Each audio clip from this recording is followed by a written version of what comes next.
While we tried to make sure that they were protected from the cars and the other, things that were going on, we also gave those who wished to destroy space to do that as well. And we worked very hard to keep that balance. I never said, nor would I ever say, that we are giving people space to destroy our city. So my words should not be twisted. Good evening, folks. Good evening, everybody. Welcome to the April 29th edition of Lock&Load Radio with special guest host Dan Blasberg and our friend Mike and my hunting partner, chief of giving me all kinds of hell for months on end, and good neighbor Tom. So you're the one we can blame for her not hitting anything. Ooh. Oh, see. How do you blame the instructor and not the shooter? Poor training. It's gonna be that show. Poor training technique. It's gonna be that show. Right out of the box. So, yeah. But Right. So April 29th. April 29th. Yes. From the beautiful metropolis of Centerville, I believe it is. Yeah, I forget. John does that much better. Yeah, as I know. He's got to write that down memorized. For me. I know. You'd think after 3 years of doing the show, I'd have it memorized, but of course I don't.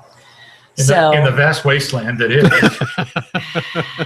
Yes, the vast wasteland. Although, Marylandistan, is that what he says? Marylandistan. There's a couple of them in there. He calls it the home of the fee, but now that we have a new governor, we can't really say that. So anyway, welcome, Lock&Load Radio, and getting a late start tonight. So anyway, it's been an interesting week in the news. Nothing much going on. No, just a couple of large street parties. Got a text we got a Facebook message from Tom today saying, I guess I know what you're going to talk about. And I said, maybe. He goes, what are you going to talk about? I said, rainbows and unicorns.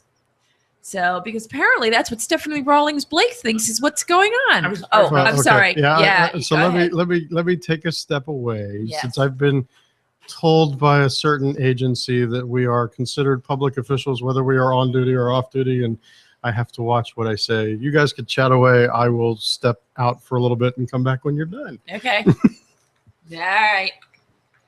right. Watch that one. If they say anything in the chat room about the feed, let me know. I'll come back. I can do that. Okay. So now we have to wait. So he can be officially recused. Yeah, that's quite a story. I'll tell you off the air about that, but it's just ridiculous. All right, now we can talk about Mike. Can you repost in MDS and just remind everybody we're live? I can do that. That would be great. Thank you very much. You're welcome very much. So you may have heard there's been a little kerfuffle in Baltimore City.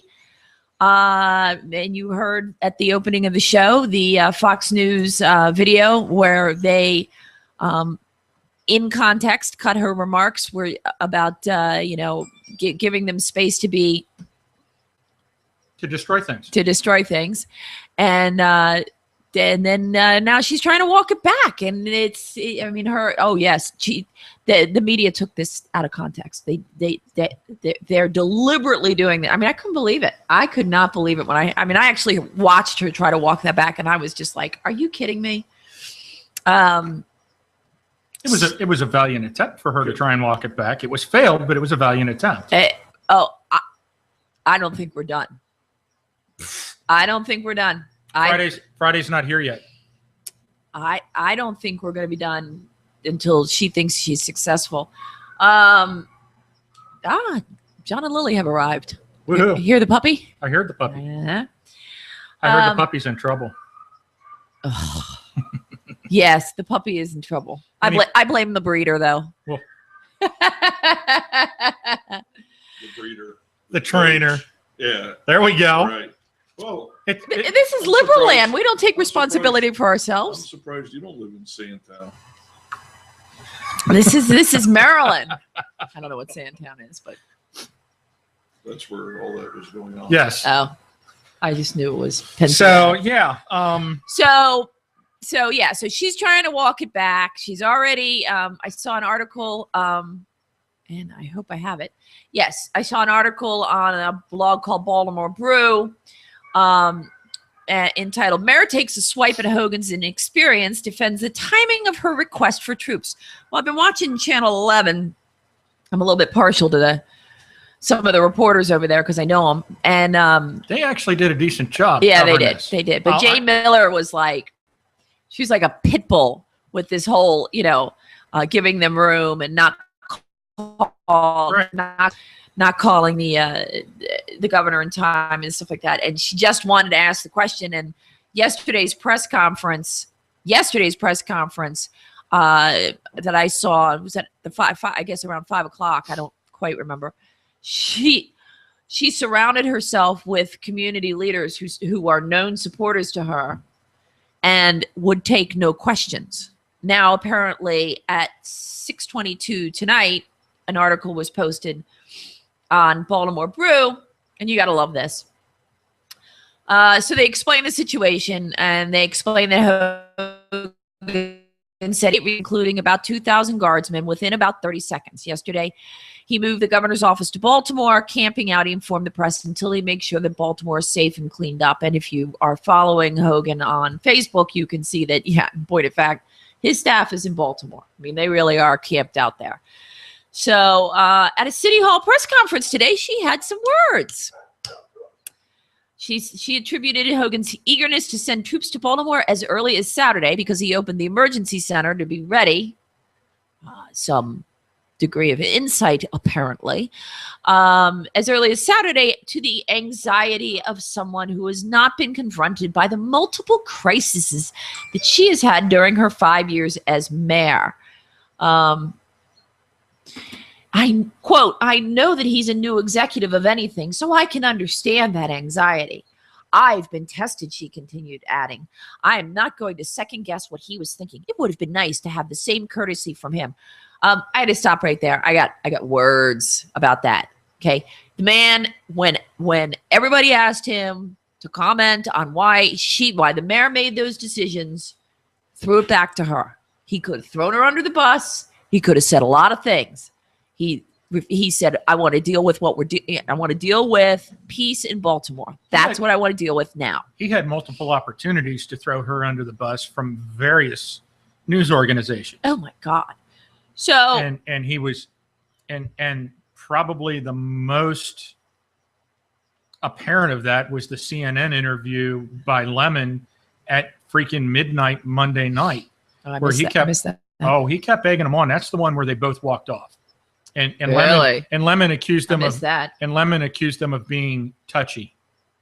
Both of them? Yes. Hogan and Stephanie Rawlings? Yes. Wow. Okay. The full exchange started when WBAL's Jane Miller asked the mayor, quote, "Were you hesitant and why in asking Hogan to call out the state troops?" And what does she say after having tried to throw Hogan under the bus? "I'm not going to politicize this. I'm not going to try to gain any political points for my handling and or the state's handling of this." Well, first of all, you are not going to gain any political points from this. You sucked. You should have just owned it and apologized and moved on, and this would not be news. But instead, you're trying to say it isn't what you said. And yet, everybody's got it on video. Well, the funny thing is you just said that with more emotion than she ever should. Well, you know, I'm mad. How can you have your city burning, even though it is a small part, and any part of it for that matter, act like you're calm and cool, and she didn't, Tom, she didn't even act calm and cool. She acted attached. Yeah. Well, I think it was scripted. I agree. Because she was afraid. She did not want to answer this question. That's what she spent the 5 hours on Monday doing. Oh yeah, trying to scripting what her press conference was, which was a joke. Yeah. My wife, who, as Andy knows, is very much apolitical, unless it's something that really sticks in her craw. She came home Monday. I still had WBAL on. They replayed the press conference from Rollins Blake.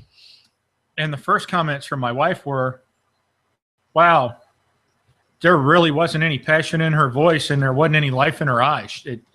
And my wife's words, and Tom, I got to introduce you to my wife for you to understand this. My wife's words. This is not me putting words in her mouth. She appeared disconnected from a world that she thought had rainbows and unicorns. I'm like, wow. Yeah. That's my wife. Yeah. Yeah. So, and you're right. There was more passion reading that than. Oh, but I'm not done. I'm not done. Don't go showing off now. No, I'm just saying. I'm reading the article from BaltimoreBrew.com, by the way. Mayor takes a swipe at Hogan's inexperience, defends the timing of her request for troops. Hold on one second. Okay. All right. I thought they were being legitimate in the chat room, but it's saying there was a problem, but they're not. They're just tweaking Mike. She says, she then launched into her defense. Quote, people joke that when they say, I've been through everything but the plague of frogs. I've been through Snowmageddon. We've had earthquakes. We've had tornadoes. We've had derechos. We've had floods. Okay. She's had over here, which I can't reach. So she's had weather. She's had weather to deal with. And by the way, earthquakes, I know of one. Okay. Maybe unless she's also including the aftershock from that earthquake. I don't know, but she's had to deal with weather. Poor thing. She's so experienced now. No fracking in Maryland. I know, she continued, the anxiety that comes up when you are faced with a crisis. I know that he's a new executive at anything, so I can understand that anxiety. Quote, on his part, the brew asked, I can understand being anxious about wanting to get in there and be of assistance. I think the best thing I can do is bring my skills and my experience to bear in situations. Well, if your skills and your experience were exemplified this week, you need to go. Okay, that is this woman's opinion. I speak for nobody else but me, but her leadership has been a disaster. The mayor continued to suggest that we should have had the National Guard in Baltimore on Saturday when we were able to get things under control. What would it look like on Sunday to have the National Guard running through our streets when we had virtually nothing going on? First of all, if there was virtually nothing going on, why would the National Guard be running through the street? You're a military guy. You go running through streets when there's peace? No. Yeah. Not as a general rule. No. Yeah, that's what I thought. Not unless the chow bell has been rung. Well, there you go. Never missed a meal. I got no comment for that. Twice in one night. When Jane Miller pressed the mayor as to why she did not return 3 or 4 phone calls the governor said he made to her after random rock throwing by high school students morphed into looting and arson along North Avenue and elsewhere, the mayor said, as soon as it did, and then it says bracketed, the protests turned violent, we made the assessment of what resources we needed to have on the street in order to make peace. And that's when we made the call to the governor. Rawlings Blake made it clear that she was worried about over-militarizing the city's response to the daily protests that started after Freddie Gray died of severe spinal injuries following his April 12th encounter with the police in West Baltimore. And then she says, basically without saying Ferguson, she said they over-militarized Ferguson and she didn't want to do that. And I mean, she cannot take responsibility for anything. And it's like, you waited hours. Actually, she waited too long. Had that National Guard been in place, these businesses would not have been looted. No, they wouldn't have. And, they were literally, we were listening to the scanner the other night, listening to all the calls going out, and they were triaging the calls. If you were not in physical danger, they didn't have enough manpower they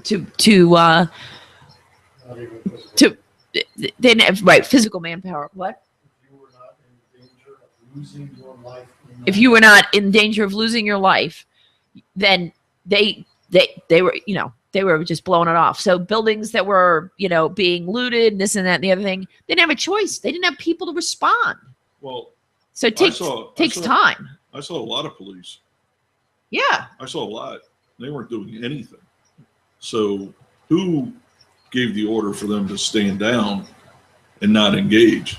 I mean, there was lines of policemen watching people loot businesses. Right. Yeah. Pretty sure that's not their first inclination. Well, is to Saturday sit there and watch criminals. Saturday, my take on it, Monday was separate from Saturday, in that Saturday they were told, give the protesters their space, don't engage. Well, great. And that's when we saw the violence and the destruction in downtown and around Inner Harbor. Saturday, number one, they were initially outnumbered 3 and 4 to 1. Number two, the officers that did respond weren't adequately prepared. Now, okay, great. You had a riot helmet. You had a riot baton. You didn't have a shield. Some of them did. Some of them didn't. And Mike's not commenting. Mike's not commenting. Mike's not commenting. he would like to, but he's not. Right. So, and what we saw on Monday when this started around 2:30, 3 o'clock, were a bunch of kids. They would attack from one side, throw rocks, stones, bricks, back away, run, and then come in at another direction. So we were seeing the police line move back and forth to and fro, but again, without shields. Right. Well, the one famous scene though, they do have shields and throwing the rocks and the stones, and now they show a policeman throwing the stones back at him, right. Throwing ace, Right. and it's like, well, why are they backing up? If they would have just went after them in the first place, they weren't really outnumbered. At that point on that small street, yeah, they were. But they're policemen. It's okay. I mean, they're kids. I'm pretty sure if you grab a couple of them, handcuff them, say you're coming with me, the rest of them will leave. Right. And you would think it would work that way. right. And I understand it, but obviously somewhere along the line they were given some kind of order not to engage.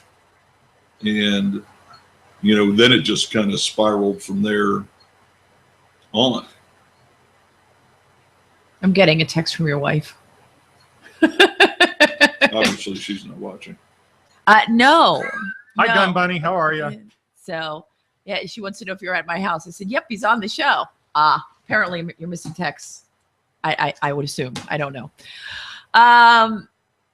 Just trying to keep you out of the doghouse. So then we read, and we verified this at lunch that it did in fact come from some reliable sources. Apparently, the guy that died, this Gray, Yes. had major spinal surgery and was supposed to be flat on his back. And when they arrested him, tell that story. He had 10 days before he was arrested, he had a third spinal fusion. Not sure what the backstory is on that, but apparently he had won a suit. He was in the process of getting a structured settlement changed over to lump sum.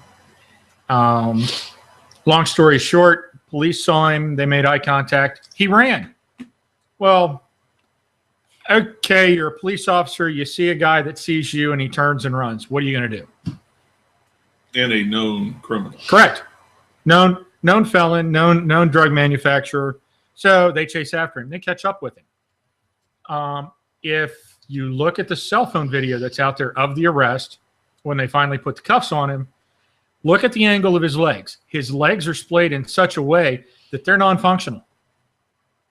So I'm no expert. I'm not a lawyer, but I'm going to bet they're going to find that where his spine was fused for the third time, failed yet again when he was arrested, and that's when it started. And I'm going to bet that it was exacerbated from him being in the van, and they're going to throw the two officers in the van under the bus, plus the supervisor, plus anybody else they can. Right now, all 6 officers are still on paid administrative leave. And interestingly enough, none of them are white. Not one of the 6 officers suspended are white. Right. From what I've seen from the Sun. The Baltimore Sun ran a story on it. Well, the story changed. I mean, they compared all this to Ferguson until they started saying the minority, population of the police force. And so, it's not like Ferguson. It's a deeper problem. And then, of course, they threw O'Malley under the bus, saying his policing actions. And immediately, to me, I likened it to Obama blaming George Bush. 9 years later, 8 years later, they're blaming O'Malley for this going on. And it's again, nobody can take responsibility and just move on. For a guy that came into my office and said, I got no opinions, you're doing all right. He does okay on occasion. He does do all right. Actually, he's a lot of fun to hunt with. I have a really good time. I don't get much, but that's not his fault. Well, if hunting is just throwing lead down range. Actually, I got a whole box of clays in the garage. We need to work on my shooting. Maybe we should put some feathers on them this time. They'd still be safe. Well, they'd definitely be safe then. Is it 9 o'clock yet? Because I got words for both of you. You've got 40 minutes yet. Another country heard from. Yes, Gun Bunny, it is ridiculous. I had to explain to Gun Bunny why you were in absentia. Something happened today that I don't think's ever happened, and it's the reason you're here. The Orioles played a game with not a single fan in the station. In the stadium. First time ever any Major League Baseball game has been played without anybody in the stadium. The public allowed. That includes the entire history. Right. That includes what? Including World War II. Well over 100 years. Well over 100 That years. includes the entire history of MLB. That includes World War I, World War II, Korea, Vietnam. Lots of buffering going Did you on with see, audio and video. That's what I'm getting. Go ahead. Caleb, the one, is he the catcher? Who went up and had pretend fans signing autographs for pretend fans. Oh my God. Oh my God. I was half expecting to catch it and see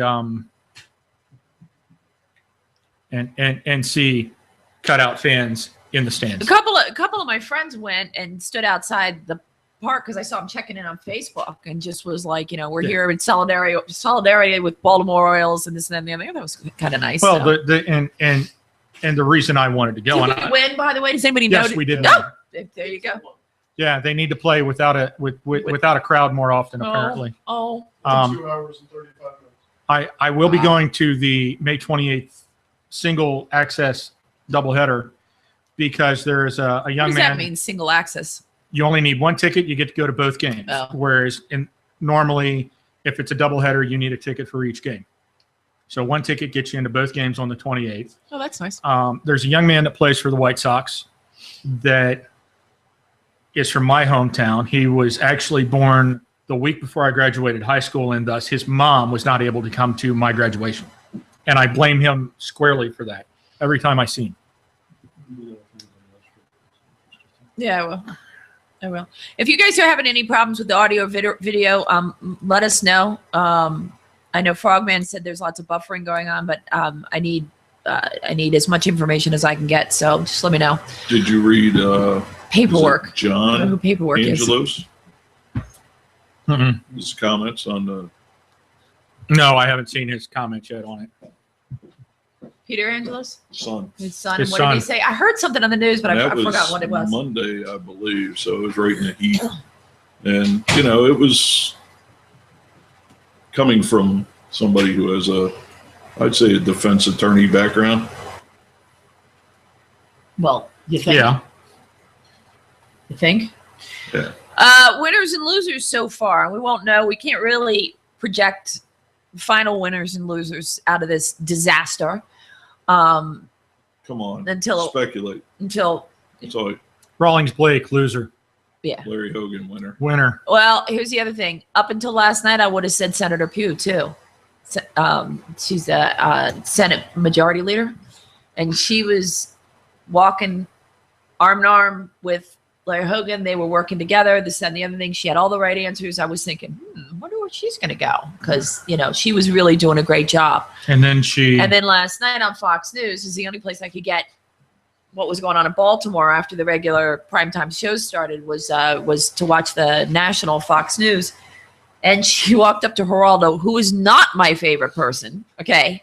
Not my favorite person, but nevertheless, she walked up to him and said, because he was reporting for Hannity, Sean Hannity.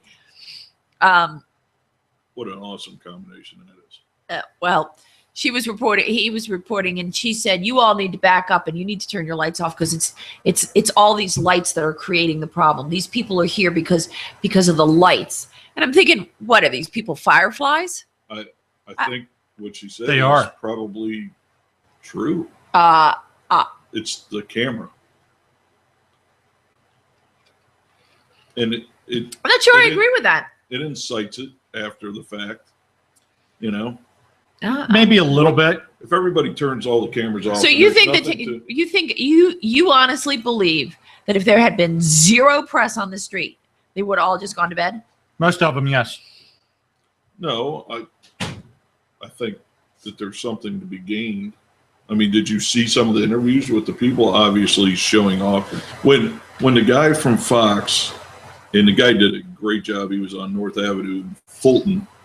He was very personable, and whoever the protesters were, he would come up, and the guy just was spewing expletives on camera. And the reporter goes, "Whoa, you can't cuss." And the guy, with just as much passion, just cut out the cuss words and said the same. I'm like, wow, this guy must. So, yeah, obviously he was doing it for television. Because he was, but I don't think for a minute that those guys that were out there who were no, not the looters, but I think last night was a different crowd. Yes and no. Last night, I think it was more of maybe we did have the outside instigators because they had a chance and they wanted to keep it going. People get bored. Isn't that the problem with this country? They get bored and forget. And, we did our thing last night and we're not going to do it. Yeah. So two things from the chat board. Under losers, the taxpayers.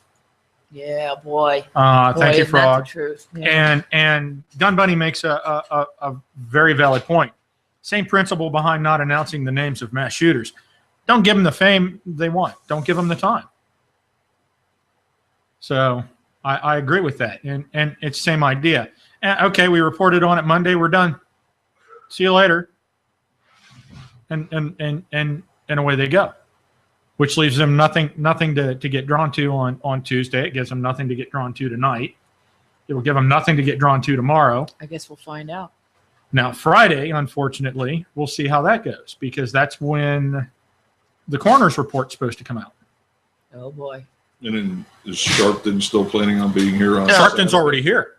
Well, I know Jesse Jackson is here. Sharpton. He was at the eulogy. He was at the funeral for... Sharpton is already here because it was announced that he had a meeting with Rollins Blake yesterday around 3:30.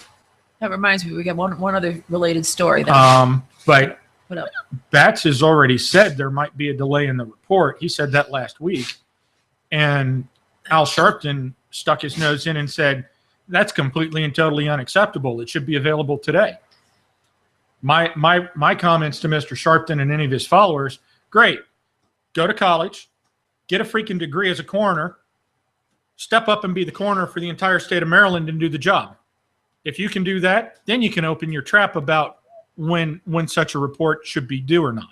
Well, if you don't know if you don't know squat about the subject, keep your trap shut. Monday, that press conference, Rawlings Blake first, city council president was second. Right. And he said, we need to, and, of course, paraphrasing, I don't remember, but basically he's called it a murder. And he goes, or killing, whatever, needs to have its due process. I'm like, you just called it a murder. It's pretty much you made up your mind. Let's walk that one back. There'll be no walking And the fun back. part is that the report on Friday won't be made public. It goes to the state's attorney for the city. I think you can. The press will FOIA that. Probably. They won't FOIA it because that's federal. They'll PIA. They'll do a Public Information Act request, which is state.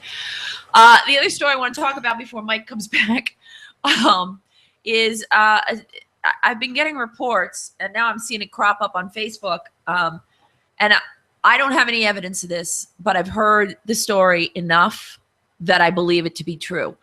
Apparently, the Baltimore City Police Department are not getting hazard pay for their work during the Baltimore riots.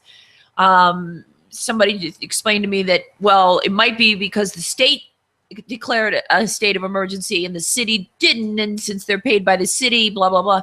But I also understand, again, I'm getting reports, okay? And if anybody's got any kind of verification of this whatsoever, please, please, please send it to me in an instant message on Facebook, or you can email it to me at andymaroney@gmail.com.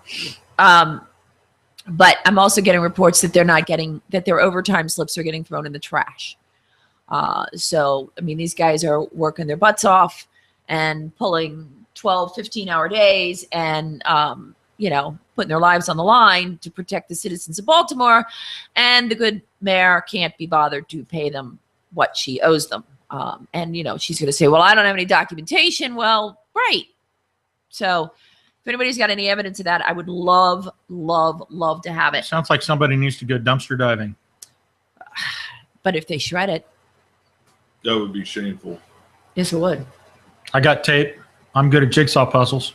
Well, and be shredding a lot of stuff. So well, and the last remark for that, and about what's been going on and what potentially will go on, for those people that live in Maryland between Baltimore and DC along the Route 1 corridor, right, right, which would include me and Bolts and a few others. I seem to remember one Mr. Al Sharpton mentioning that he's going to have a peace march from Baltimore to DC on the 2nd. If that happens, people are going to walk from Baltimore to DC. They are not. I mean, somebody might walk, right? Quote unquote. They're going to walk to the bus. I'm sorry, but that's that. It'll be my luck. It'll have to be like a marathoner of marathoners. It'll be my luck. It'll come right through your neighborhood. Well, that they'll get on a bus up in Baltimore. They'll come down Route 1. Bolts can wave at them and give them his favorite salute if he wants to as they go by his place on Route 1. And they'll stop in College Park, which is where I live, and let them all off the bus, and they'll walk from College Park. Yeah. Frogman makes a good point. The other thing is they should never set a date for when an investigation will be done. Evidence will lead the investigation to its conclusion and not public outcry, and that's true. It's true. I'm sorry, one more story, and then we'll move on with other stuff. Justin Fenton, who writes for the Baltimore Sun, he actually does quite a bit in Annapolis, and he does stuff out of session too. Apparently got his keister saved by a guy with a shotgun. By a store owner. Yeah, by a store owner with a shotgun. According to hold on, let me tell the story, then you can bring okay. We talked about this at lunch, so I know where he's going. Straight to hell, but that's beside the point. It's not 9 o'clock yet. It's not 9 o'clock yet. It's not. Yeah. So, according to CNN, Justin Fenton was on the street of Baltimore and he ran toward a location where an officer was reported to be injured by the rioters. He said, I ran down and got in the middle of everything. And by the way, this is on Breitbart.com, called Baltimore Sun Reporter Saved from Mob by Store Owner Armed with Shotgun. Fenton said he was inside the area of Pennsylvania Avenue and North Avenue, where a lot of things were taking place. He was near a, quote, a check cashing place that had been broken into, end quote, and he was protected by, quote, a group of self-identifying Crips gang members. But he turned away from them to take a photo, at which point he was approached by a man with a hoodie pulled tight over his face. Fenton said the man was holding a container of mace. The man in the hoodie allegedly demanded Fenton's phone and shot him in the head with mace. Fenton took off running, so they really weren't defending him.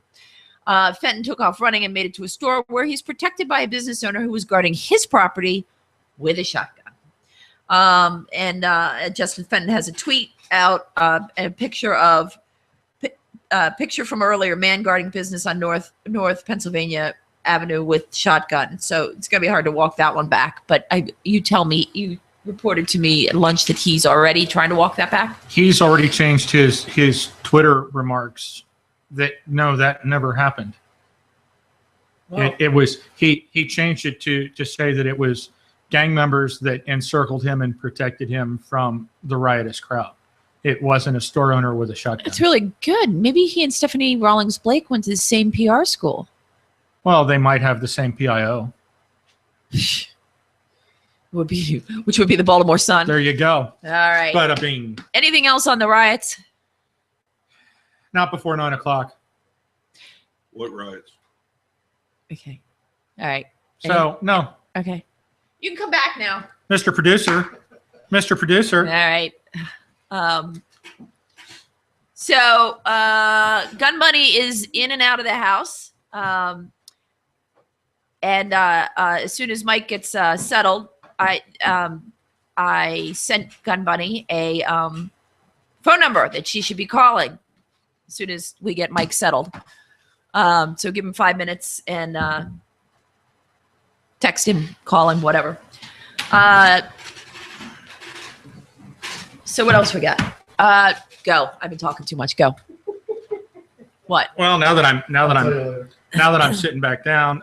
So last week we talked about Trey Gowdy in a picture holding an AR-15 along with let's see here, who Is this the picture? That's the one. That is the most manly AR-15 I've ever seen. So it's Very patriotic. The AR-15 belongs to Representative Ken Buck from Colorado. The AR-15 does not have a bolt carrier group in it, so therefore it is non-functioning. And while it's in the representative's office, it stays in a locked glass case. So when the picture came out, Maryland, Metro PD, and specifically Chief Lanier, asked the state's attorney for DC to look into it. Well, come to find out. I mean, the U.S. attorney for Yes, DC, because they're thank not you. a state. Thank you. I'm sorry. I missed it. I was harassing Gun Bunny. That's all right. He was correcting me on that. It's the U.S. attorney Oh, yeah. for The U.S. attorney for the District of Columbia, yes, Yes. since DC's not a state, since they are a federal enclave by constitutional definition. and only half of one at that. So, come to find out, yes, according to Capitol Police, members of Congress can keep guns in their offices. Gee, go figure. So, which we kind of discussed last week that yeah, probably DC law probably has no standing up on Capitol Hill, which we come to find out. The good representative from Colorado actually talked to the chief of Capitol Police and asked him before he brought the firearm into his office to display it if he could do this, and if so, how could he do it lawfully? So it was done. So pretty much, I guess at this point, Chief Lanier and the U.S. Attorney for D.C. can go pound sand. Well, yeah, at least for as far as the congressional and Senate members are concerned. My question is, what if it's a staffer? There's been proof that staffers don't have a leg to stand on, because there's been several that have been arrested over the last couple of years for having a firearm.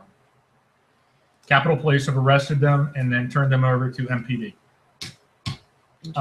There was actually a chief of staff for a senator that forgot that he had a loaded .357 Magnum in his briefcase when he walked into the Senate office building. Capitol Police stopped him, arrested him, held him, turned him over to MPD, who prosecuted him. Capitol Police didn't prosecute him. Gee, I wonder what the Maryland liaison would have to say to the NRA ILA would have to say about this. Sorry, I'm not sure I could be a little more subtle. Although she does not represent DC, I'm sure she has an opinion. She might not be listening. She's listening. Because she's off taking care of. I know. She's the listening. girls. Trust Okay. me. So, yes, the very patriotic AR-15. So And- the quote that I liked from the article that I pulled, Last week, yeah, that was pretty good. no, the one was. Yeah, that was which article had the one about? the only travesty in that picture was my suit from Trey No. Gowdy. There was a quote about banning this rifle from my office is akin to something about chastity belts or something. I don't know, but it was funny. Look in your article. I think it's there. I'll look real I quick. don't see it. Oh, here it is. Yeah, read that. It was funny. So according to Buck, putting a trigger lock on an inoperable gun is like putting a chastity belt on a eunuch. That was pretty funny. I like that. So, yeah. Oh, well, we'll tell Shannon when she calls in about the new game we found just before showtime.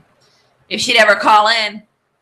And oh, by the way, back to that, the actual rule is members of Congress may maintain firearms within the confines of their office, and they and any employee or agent of any member of Congress may transport within the Capitol grounds firearms unloaded and securely wrapped. So I'm guessing the issue with the Senate staffer last year was that it was actually loaded instead of unloaded. But I'm sure somebody's going to ask the question, okay, they're fine on the Capitol grounds, but you still got to drive through D.C. to get there. It is. Which isn't a big deal for the member because members of Congress are protected in transit to and from session by constitutional immunity. That's true. Yes, they are. That's true. So long as they're doing the people's work. To and from session. Correct. But they can't. That does not protect them. For instance, in the state of Maryland, it does not protect them on a Sunday. If you're doing 80 miles an hour, not that I know any legislators who would drive that fast. Nope, none. None. I've never known him to do that, be that slow. I know. I've never known any to do that. Right. Any. I've never known any to Not be that one slow. living in Texas now. None of them. But he's not listening. I'm still like I'm throwing him under the bus. He's in Texas, living his life. So, but anyway, so they don't have immunity on Sundays. So, and there is never session on Sundays. Not in our lifetime. I don't think we've ever had a session on Sunday. I don't know that they've ever had. Well, no. So the constitutional immunity for Congress applies as long as the House of the member is in session. Remember that Congress's definition of in session just means that it's a working session. So when they go home for the night, they're not out of session. Got it. They're only out of session when they actually gavel the session closed. I think in Maryland it's different. I think I don't know. I'd have to look at Maryland's protections. I think with the state legislature, it's only when they are like about to be in session. Like when Jill, when they're known the MGA is going to be open for business. I know that Jill had to be. Jill's an attorney who is also a legislator, and she was booking it from Baltimore City a year or two ago, and she was booking it. They were already in session. They had gavelled in session, and she ended up with police escort getting there so that she'd get there safely. I wish they would do that with a certain chairman from a certain judiciary committee that feels the need to read documents as he's driving home on 50 at I don't want to know. 1 o'clock in the morning. I don't want to know. Nope. Yeah, I saw that several times. World's worst driver is Babs. Beltway driver is Babs. I didn't know Babs drove herself. NRA appears to be winning. Anti-gun columnist concedes, and this is actually on the NRA ILA site. By the way, are you still talking to Gun Money? I've sent her several pings and she hasn't responded All right, yet. see, she's got 4 kids in her house, so she may have gotten distracted. But according to NRA ILA, Monday must have been a hard day for the New York Times columnist Charles Blow, given his anti-gun, anti-NRA tone of his previous musings. 2 years ago, when the Senate voted down the gun control restrictions that President Obama was pushing, Blow blamed it on the politics of paranoia. a contemporary Pew Research Center poll had found that 51% of Republicans approved of the Senate votes, and the way Blow figured it, that proved, quote, how frightened of the government far-right Republicans are. Never mind that 22% of Democrats agreed with Republicans who opposed gun control, so a little over a fifth. And last week, he attacked Wayne LaPierre for criticizing Obama and Hillary Clinton, saying, quote, America is moving forward, tilting and transforming, and the bulwarks of traditional powers, including the NRA and other folks that Blow seems to not like, are crumbling. On Monday, however, Blow suddenly reversed himself, saying that the NRA appears to be winning the perennial gun control debate. And I made a note here. Again, Stephanie Rawlings Blake School of Public Affairs. So he's trying to walk that one back. What got the NRA from crumbling to winning in just 4 days? In Blow's determinedly anti-gun control mind, or anti-gun mind, at least, were two articles published earlier this month, one by the Washington Times that noted U.S. firearm production and purchases have soared over the last few years. And actually, we talked about that. I think that was based on, I think the article they were referring to was based on those papers put out by the National Shooting Sports Foundation. And we talked about, was that last week? I don't remember. Within the past two. Yeah. The other one was the Pew Organization's founding director, Andrew Kohut, noted that a poll of the organization conducted in December found that a majority of Americans now support gun ownership over gun control and believe that guns actually help protect people against crime. I know you all are shocked. Try not to fall out of your chairs. So the Pew guy goes on to say he suggested that the more important factor is the increased support for gun ownership among Americans who are worried about crime. Americans support gun ownership primarily because they know they themselves are safer by owning guns, and because violent crime has decreased by leaps and bounds as the ownership of handguns and other firearms that gun control supporters have singled out for extinction have risen to all-time highs. Were it not for his blinders, Blow might have noticed that for himself. So apparently he's having a come to Jesus moment. Okay. I actually heard Bill Maher say it. Get out. Oh no, he had one of his normal guests on, and she was actually British, American. I don't know if she's an American citizen, but she was talking about gun control, and Bill Maher stopped her mid-sentence and said, "We're not taking the guns away. This is a country of guns. We're not going to do it." Hey. So he's even given up. So good. Yeah. I might be able to watch his show sometime in the future. Never. You watch it? Your TV's still in one piece? What? Will you watch it? I'm not going to tell all your fans why you can't watch it. Why not? Tell them they don't care. They Because can you can't hear the other side. You get too incensed. Oh, whatever. It's all right. The TV be safe. She couldn't hit it. What time are you leaving? I've got one more story. Actually, it's his turn. It's my turn. It's your turn. Now watch what's going to happen as soon as I take my turn to read something. Well, that's all right. We can be interrupted by gun Let's money. see. Okay, anytime. so given the shirt that I am wearing today, for those of you who can't see it or don't recognize the patterns, it's a NRA range safety shirt. Bronco. No. No. Well, the colors may match, but it's actually the colors for the dress shirt for the NRA range safety officers.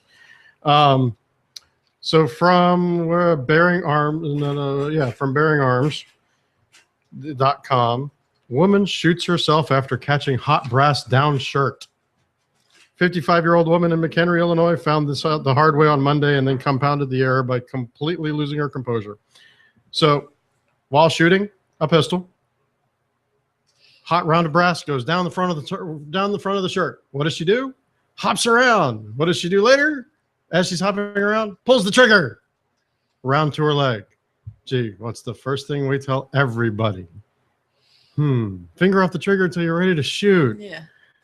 Always be aware of your target.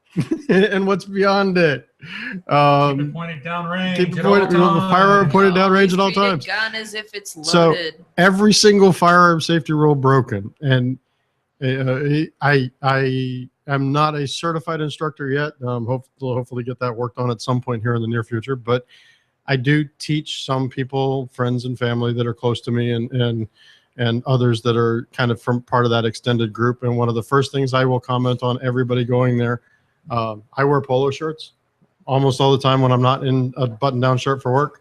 I have a t-shirt on underneath. And I always make sure that there's a t-shirt that comes above the buttons when I'm actually shooting. So that in the odd chance that something actually goes down my shirt, hopefully it gets caught by that t-shirt. Even if it doesn't, I'm still going to be going, ow, ow, ow. Oh, shit. No, sorry, not 9 o'clock yet. Me this week. It was not me. No, Sorry, it's Jim. It's actually me first, but So I'll say it. Jim, you don't know me, but sorry. She just called in. All right, Shannon. Then if you called in, then No, she's still on hold. So hold on a second. All right. Don't go anywhere. She's Hello, listening. caller. Do we have her? Hello, caller. Can we hear you? Shannon. No, we'll figure this out. Hang on, guys. No, we she's supposed to be live, so if she's out there, she should be able to hear us and talking. Okay. She can hear us. We just can't hear her. Oh, gotta love it. Okay. Well, that's what happens when we try new technology. is there a mic input that's supposed to be up on the board? No, it should be coming out of here. It should be coming out of the speakers on there. Oh, that would be probably why. Shannon, try it again, please. Hello, hello. There we go. Hey! Thank you. Go ahead. Start singing again. Hammers back and safety's on, safety's on, safety's on. Hammers back and the safety's on, unless it's a Glock. Welcome, everybody. Welcome Shannon Alford, NRA ILA, to the show. Yes. Fabulous Maryland, Illinois, and Delaware liaison. That's all of them, right? 3 of them?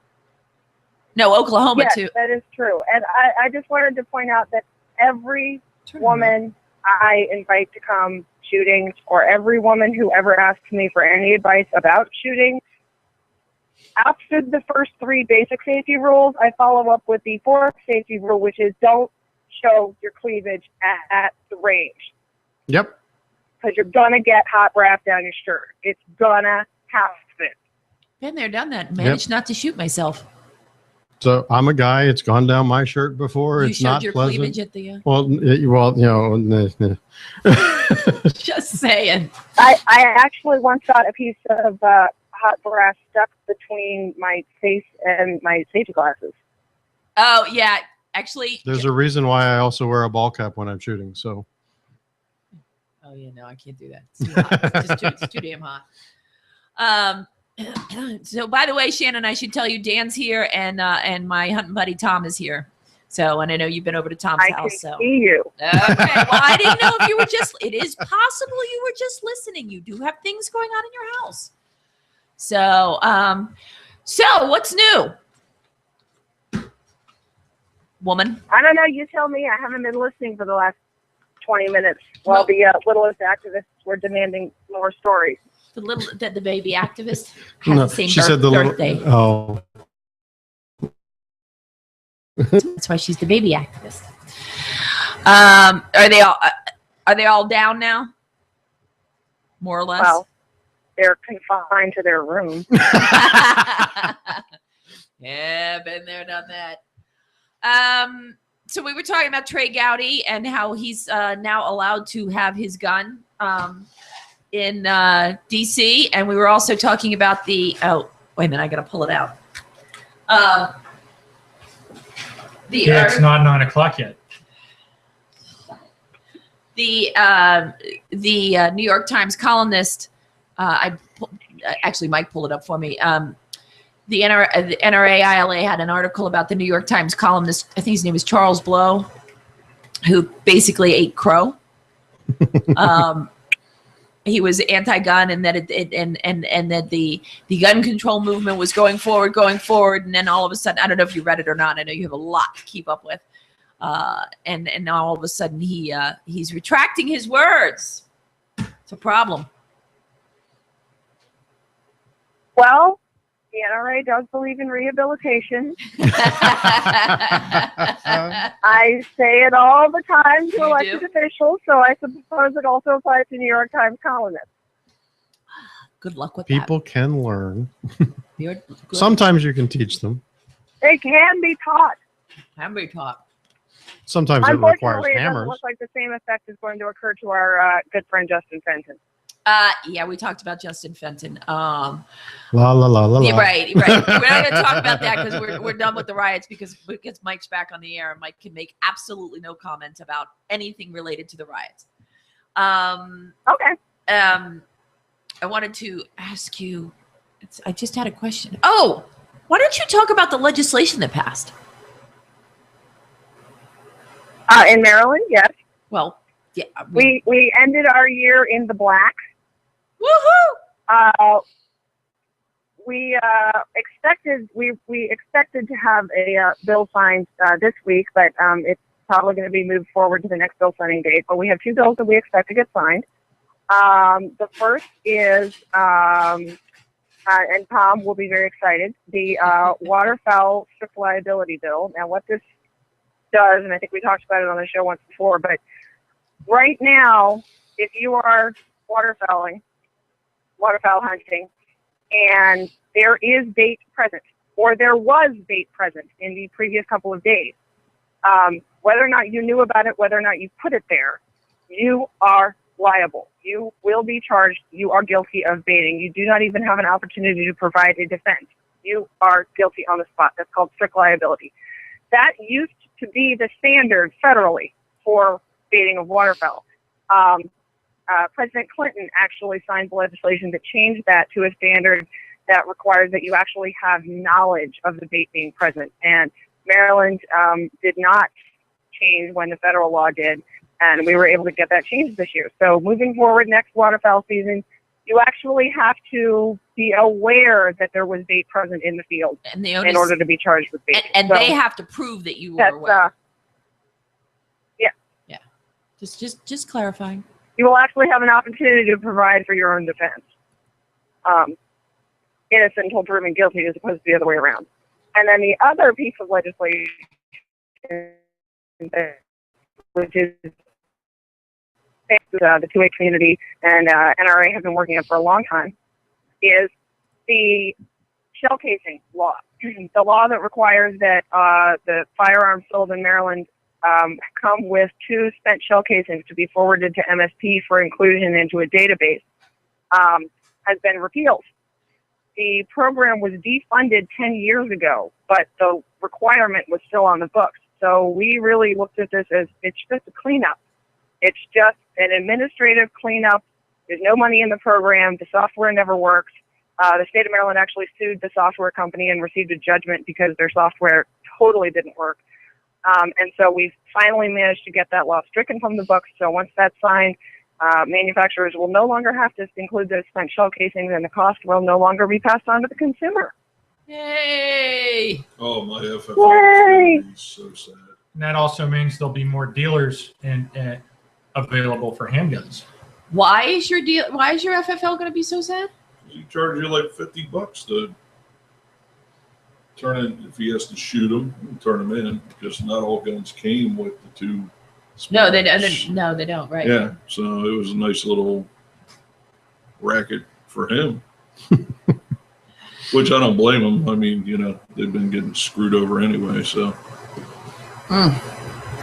So hey, Shannon, can you explain a little bit better than I did about the short barrel rifle and shotgun thing off the roster board? The complications with that, because I don't feel like I did that justice. I said I could try. I said it was a net. It was just we ended up even on that. It isn't. Yeah, it isn't good. It isn't bad. It just is. It's complicated because when they created the handgun roster board back in 1988, the definition they used of a handgun included short-barreled rifles, and so under the terms of the handgun roster board statute, the handgun roster board has to approve short-barreled rifles for sale in the state of Maryland. Well, the definition of handgun is it's defined in a couple of different places in the code, and the Handgun Roster Board, frankly, didn't want to be dealing with short-barreled rifles, and MSP didn't want to be dealing with short-barreled rifles, and there was really no reason for the Handgun Roster Board to be dealing with short-barreled rifles because they're already very heavily regulated federally. So MSP asked for legislation to change the definition as it applies to the Handgun Roster Board so that they would no longer have to deal with short-barreled rifles. Now, the complication there is that the short-barreled versions of those firearms which were banned under the terms of SB 281, the argument could be made that they were, because of this definition, actually handguns and therefore not banned and therefore available. That was subject to a pending lawsuit. And I am not a lawyer, so I couldn't tell you whether or not the passage of that legislation is going to moot the lawsuit or not. Right. Right. Okay. All right. Anything else going on in Delaware that maybe some of the shore folks want to know, or actually any of my guys want? Well, Delaware's still in session. They stay in session until June 30th. There's a lot of stuff moving off the books, but there's not a whole lot of legislation that has been introduced. Delaware is unique from Maryland in that not only does their session go until June 30th, but they also have a rollover session. Their session runs for 2 years. Right. So a bill that has not yet been passed on June 30th is not dead. So that means that their bill drop deadlines are much further out than they would be in Maryland. So there's not a whole lot of legislation that's currently sitting out there. There is a, oh, sorry, Abby just surprised me by coming out. Pause, talk amongst yourselves. Okay. Littlest activist problem. Oh, no problem. Go ahead. Speaking of the NRA. Yes. Well, you pulled out your NRA article. I did because she was on the phone. I know. So one of the ones that I had popped out earlier, another one from NRA ILA, the NRA that titled "The NRA Scores an Important Victory for American Hunters and Sport Shooters." A couple weeks ago, we had talked about CBP taking a hardline stance on the export of firearms by firearms enthusiasts when traveling to international destinations for hunting sports activities. And the fact that, yes, it was in one of their systems that they could do this. They've never enforced it since the day the regulation went into play. All of a sudden they started enforcing it. Well, apparently they have, as of the 23rd of April, gone back to their previous system of facilitating transport after meeting with representatives from the NRA, firearms industry, and sportsmen's groups and key members of Congress. So the nightmare of trying to get your firearms out of the country so that you could go participate in either hunting or sport shooting activities. The hunting part wouldn't apply to me, but let's say I had wanted to go to an international competition, it would have. That's now back to what it was before. So another one where the NRA, among others, has been beneficial in getting the CBP and ATF to back down on some of their stances. So. And I'm back, and that actually reminded me of another Maryland victory we had this session. We were able to kill the ivory bill. Yes, dead bills are good bills sometimes. That bill would have criminalized the sale or offer for sale of the tooth or tusks of any animal, including but not limited to elephants, rhinoceros, walrus, et cetera, et cetera. The bill was incredibly poorly drafted. It meant that not only could you not potentially go on an overseas safari and take a perfectly legal trophy tusk and then bring it back and offer it for sale, all of which is legal and regulated at the federal level, but also because of the way the bill was drafted, you could potentially not offer a white-tailed deer mount for sale under the terms of this legislation, because if it still had the teeth, then it would be considered an ivory product, and we were able to get that legislation defeated. So Yay. It's not always about passing bills. Sometimes it's about killing bills. Yes, it is. Absolutely. Okay. We got anything else for Shannon? Because I want to talk about boomer science and women. Hang on, girl. I got nothing. You can talk about whatever you want. I just want to make sure we covered everything for the NRA. Oh, Shannon, Michael Bloomberg's gun research. I don't know if you saw this article. It was in the Washington Times by David Sherfinsky Monday. The research director for Everytown for Gun Safety, the gun control advocacy group co-founded by Michael Bloomberg, has refused to appear for an on-air debate with John Lott on C-SPAN's Washington Journal. The guy's name is Ted Alcorn. And he says, when there's a credible scientist, someone who wants to have a real constructive conversation, we're going to be there. But folks who seek to minimize the issue of gun violence, the grave issue of gun violence in this country, or to draw attention away from the real issues to themselves, that's not a conversation I think is productive to be a part of. So right away, I made a note when I was reading over this. So basically, if they don't agree with you, they're not going to debate you. Instead, Mr. Alcorn appeared after Mr. Lott during the episode. So he'll go on the show, but he didn't want to actually debate the merits of his standpoint. And then the other part of this was Mr. Lott said he was disappointed. Someone from Everytown was not willing to go on to discuss the issue.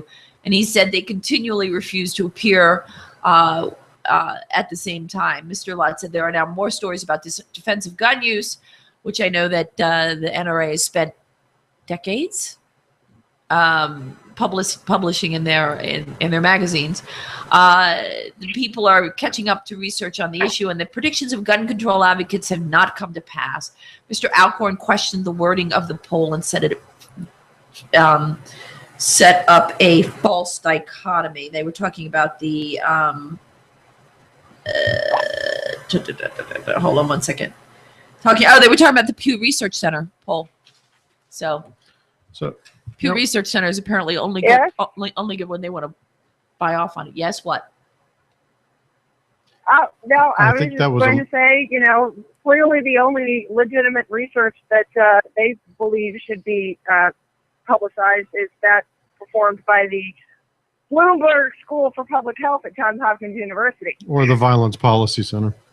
Ooh, that's pretty good. That's pretty good. I like that. Those are pretty much the two that are always quoted. Okay. So one other one that I can bring up, the one you put in my stack that's interesting. And yes, and when we bring statistics to a debate, we bring, the FBI uniform crime report. Right.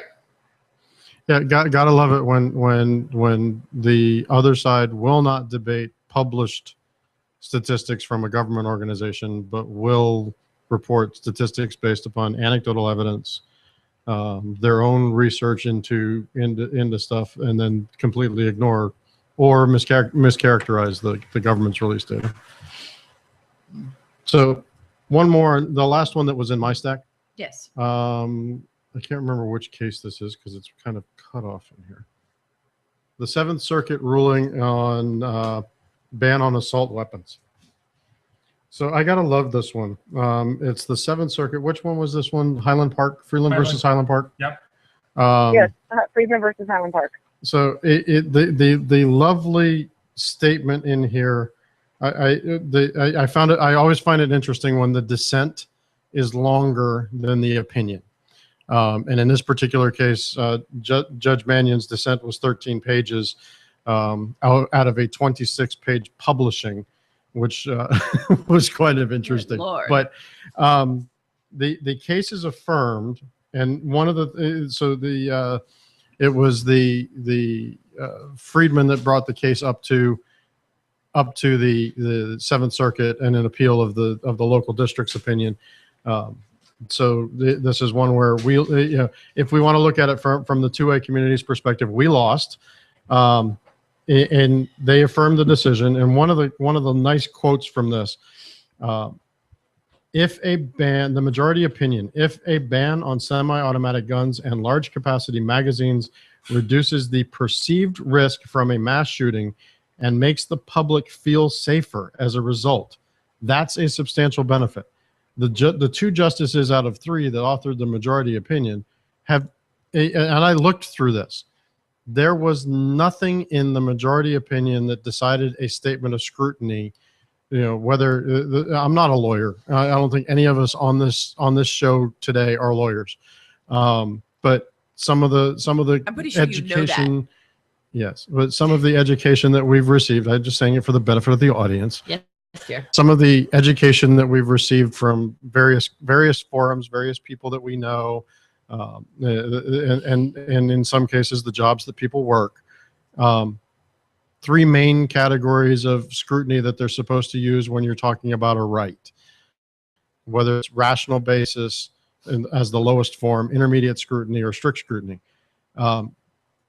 They basically said, well, rational basis means that we should look at this, but rather than decide based upon a standard of scrutiny, we're just going to decide. So we've even they're not even doing the 2A two-step. The 2A two-step is rational basis hiding as quote unquote intermediate scrutiny. They basically just said, we're not even going to even look at rational basis.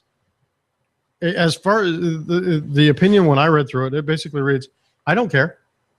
It's, and there are others that have said it's a slap in the face to the Supreme Court. But I just think it's highly funny. We're not even bothering. The Seventh Circuit has literally gotten to the point of, we're just not even going to bother hiding our contempt for the Supreme Court anymore, or the contempt for constitutionally protected freedoms. Well, that's the last one in my pile. Anybody want to comment on it? I'm not going to, because it's like, wow. Okay, so Shannon, should I move on? Yeah. I'll Again, move on. that's just it's Justice Scalia. Oh, Justice Scalia. See, that's why you need to be sitting here so you could hear her. He wants to sit in the comfortable armchair. That's where I was earlier. All right. What else? That's all I had in mind, unless Dan's got something else or Shannon wants to talk about something else. I've got one last piece of homework. Moms Demand Action for Gun Sense in America were deeply disappointed with Tennessee Governor Bill Haslam for signing a bill into law that allows mothers to carry guns in parks for self-defense. You come after my kid? You come after my kid? And I have a gun? Yeah. I'll defend her. Most dangerous thing in the world, mama bear protecting her cubs. Yeah, Pretty much. So, according to the NRA, ILA, hi Shannon, how are you? HB 995 out of Tennessee allows a person with a handgun carry permit to carry a firearm in any state, county, or municipal park or other recreational area. It also removes provisions allowing local governments to prohibit carry in parks by resolution or ordinance. So that sounds like a preemption to me, which is a good thing. And I should say that Shannon is not the liaison for Tennessee. I don't know that she's read this, so anything she offers is probably her opinion. Shannon? I have not read it, but shout out to my girl Erin. There you go. There you go. So, Who is the Tennessee liaison? Well, you should tell her that we talked about her on the show Yeah. tonight. There you go. So, mad props to her. So it goes on to say criminals already carry guns in parks. So HB 995 levels the playing field by ensuring that concealed carry permit holders may have their guns with them to fend off attack. And for mothers, HB 995 means not simply the ability to defend themselves, but their children as well. But moms reacted in a way that makes it sound like concealed carry permit holders contribute to gun violence rather than to counter it. Their statement says, in part, Every Town for Gun Safety and the Tennessee chapter of Moms for Gun Sense in America today expressed deep disappointment over Governor Haslam's decision to sign HB 995 into law, legislation that forces all Tennessee towns and cities to allow guns in their parks and recreation areas. HB 995 eliminates local officials' authority to make public safety decisions aimed at protecting families and children from gun violence. So it sounds like they're more pissed off about the preemption part as opposed to the overall ability of somebody to actually carry a firearm in a park. Well, I mean, you can look at it in two ways from that aspect of things. What's their title of their group? Moms Demand Action. So, All six of them. and it would be really funny for me if they actually took the stance of being mad about the statute itself, Right. Because the statute was written for moms. Yes. So. After stating its disagreement with Haslam, Moms Demand Action cheered the fact that the gun lobby failed to secure laws allowing women to carry guns for self-defense on campuses in a handful of states around the country. Okie dokie. Is that led by Tipper Board? Well, it's not surprising because the anti-gunners typically hate preemption laws. Number one, because it She's talking. makes it easier for those of us defending freedom to target our efforts towards state legislatures. But number two, because it makes it more difficult for them to take advantage of those urban areas where crime is a huge problem, and to lay the blame on the firearms rather than on the blame of all of the myriad causes of crime problems. And so when you've got a strong preemption law, you don't have to, Baltimore can't go out and pass their own ordinances. Everything has to go through Annapolis. And so you actually have the opportunity to explain and focus on the real causes of crime in those cities instead of trying to blame firearms and to remove the firearms from the hands of lawful, law-abiding citizens. Then the other aspect of this that, of course, they hate is they always want to create as many prohibited places as possible. And if they can do it with municipal ordinances and with a patchwork of confusing laws where people don't know if they're driving from one district to another, whether they are legal to do X, Y, or Z, it makes it easier to turn otherwise law-abiding gun owners into criminals through no malicious intent, purely by being unaware of the fact that, oops, I crossed over from county A into county B, and now I can no longer carry in my car, or now I can no longer carry in a park. So which requires you to know exactly where all the county lines are. Anything that allows them to demonize carry permit holders, they're in favor of. Right. Well, the other thing that I personally like about the preemption laws, and I'm gonna toss a comparison out there because I subscribe to our sister organization's emails out of Virginia and West Virginia, which is VCDL and West Virginia CDL, Citizens Defense Leagues. And I get emails from both of them, their updates, and the number of small fires that they have to go after in those states because Virginia and West Virginia don't have preemption laws. You've got a county over here, you've got a city or a burg over there, then they're back in the state to deal with a state issue, and then they're back over to another small town somewhere else to deal with something else. It almost seems like those organizations are chasing their tail, even though I know they're not. Both of those organizations are where at some point I would like to see MSI. But criminy, if we had that in Maryland, I don't know that MSI would be able to do half the work that it does, having to chase 23 counties, the cities, and everybody else, if there weren't strong preemption laws in the state of Maryland. Right. All right. Last piece for tonight has nothing to do with guns, but Shannon, you hang in there. You might have an opinion about this. I realize you didn't go to University of Maryland, but you're entitled to your opinion. At least I think the Constitution kind of guarantees that. Go St. Mary's Seahawks. So, and here's another reason that I'm glad that someone's daughter is not going to University of Maryland. We will mention no names. But anyway, so there was a big hubbub, I guess last week, really. They were going to show American Sniper on campus at University of Maryland.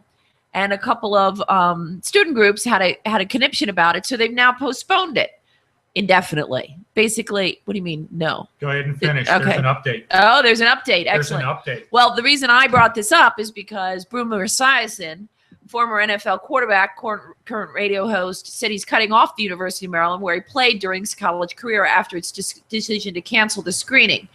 Esiason, everybody in Maryland knows who Boomer Esiason is. But, and if you don't, well, you're more clueless than I am about sports, and that's kind of saying something. So, yeah, I'm glad she's not going to Maryland. That's ridiculous. I mean, it is. Well, so tell me what's going on. It was the student organization that made the call to do that. It had nothing to do with the administration. I didn't say it did, but the administration is still responsible for their students. To a point. No, I used to be on the student programming board. I was the president at a college. Okay, and University of Maryland's a little bit different, sweetheart, in that the student government at University of Maryland can make some of their own rules and do some things that the board and the faculty don't get into. They don't get into it, but they should, because the parents are still writing the checks. That is true. But anyway, what's going on? They have reversed course. They will be screening American Sniper. Good, because if you don't want to see it, don't go see it. Exactly. I don't understand. So there was enough outcry. Good. When? Do you remember? Before the end of the school year? Stand by. Yes, it'll be. Because if they're showing it in July, it's really not, really quite not the same thing. But stand by because I got the email today. That's all right. Let me check the chat room and see if anything's going on. So yeah, there was one that I wanted to point out. Just we were talking about range safety stuff. I'm ready to go when you are. All right. So we were talking about range safety stuff and bolts up to mention. I've been looking into Alabama gun laws and laws for a range on your own property. There's so few, it's hard to track them down. That's a good thing. Less laws, better. But one of the interesting responses, according to 4 county sheriffs, to build a range on your own land, most people don't. Most people build some kind of backstop. It's Alabama. Just don't shoot anybody. Thought that was great. Anybody know who Bernie Sanders is? No, not at all. Got no clue. Yes. Okay. Well, he's announced he's going to seek the 2016 Democratic nomination for president. This is breaking news out of Fox. As an independent. I read them as they come across. Dan, what's the scoop? So, wow. So right now, no date has been set. This came out at 6:05 this evening. So they'll wait until summertime and show it. No, they'll still probably show it before the end of this semester. President Wallace Lowe said in a statement, "We were delayed by phone calls and messages from across the country, or deluged by phone calls and messages from across the country, almost unanimously outraged at the cancellation or postponement of the movie. Members of our faculty, staff, students, and alumni, as well as members of our state legislature, voiced their dismay with UMD's abridgment of this constitutional right." To see the full letter from the president below, there's a link to click. Former NFL quarterback, UMD alumnus Boomer Esiason said he was never donating another dime to the college. Don't blame him. Reverend Franklin Graham weighed in on and indicated that Chris Kyle was an American hero. It's brave soldiers like these that make all of the freedoms we enjoy possible. Shame on the University of Maryland for listening to those voices. The university will be showing American Sniper. The film showing will now be hosted by both the college Republicans and the college Democrat clubs. Good. And paid for by the Student Government Association. Excellent. So the SGA has stepped in instead of the SEE, Good. which I think is good. All students will be able to see the film for free, and there will be a discussion after the film. That might be interesting. That might be interesting. I might have to go to that. Okay. Let's see. I don't see a date yet. As soon as I find a date, I will be more than happy to post it. Especially Don't post it. Report it well on the show since we're talking about it here. Unless it shows up before the next show that I'll be on, which is in 2 weeks. That'll be the next show that I'll be I on. was going to say that's the next show because she won't be here either. Right. We're all going to Berwyn, remember? So, and actually, I probably won't be here for that one. I'll be on the road. All right. But anyway, once I have a date, I'll post it because I live in College Park and I would like to go. Right. And I need a date. Shannon, anything else? Yeah, get your own. Shannon, anything else? I got nothing. Okay. All right. Well, hey, by the way, thank you very much for lunch today. Had a fabulous time, as always. Yes, thank you. Anytime. And that, I think, Mike, I'm good. you're good. Okay. Dan? I'm done. Thomas? He says peace out. So on that note, peace out, and we will see you not next week, but we will see you. We will see you the week after, and with all the news that's fit to print, as the Times says. So, thank you so much for tuning in to Lock and Load Radio, the April 29th edition, and we will see you in 2 weeks. And I have nothing Thanks, to Shannon. say, nothing to take us out because we bumped in with the mayor. Could have bumped out with the mayor Yeah, because I guess. it is amusing, I and there guess were we people can. that missed it. Okay, for those that missed it, Yeah. have some fun with Stephanie Rawlings-Blake. Bye, guys. See ya! Bye. While we tried to make sure that they were protected from the cars and the other, things that were going on, we also gave those who wished to destroy space to do that as well. And we worked very hard to keep that balance. I never said, nor would I ever say, that we are giving people space to destroy our city. So my words should not be twisted.